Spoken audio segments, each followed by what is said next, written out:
after he wins his fourth gold medal in the 100-meter relay, the 4x100-meter relay, he's immediately whisked away on this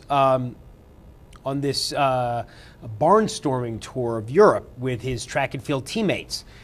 They're being sent to city after city while the Olympics are still going on and other events to raise money for the Amateur Athletic Union and the American Olympic Committee.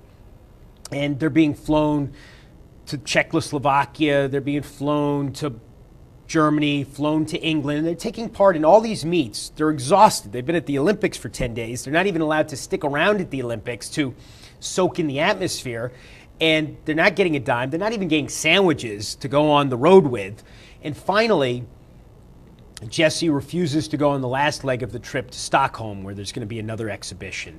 He says, you know what, I'm exhausted. I can't take this anymore. I want to get home. I haven't seen my family in a month. There are all these offers that I have to capitalize on now, or they're going to evaporate. And he says, no, I'm not going to Stockholm.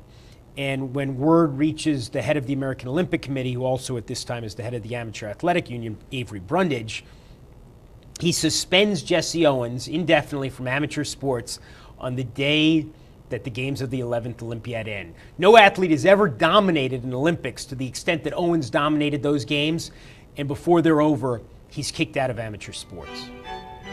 This excerpt is brought to you by the Massachusetts School of Law, the leader of reform in legal education and a leader in multimedia education for the public.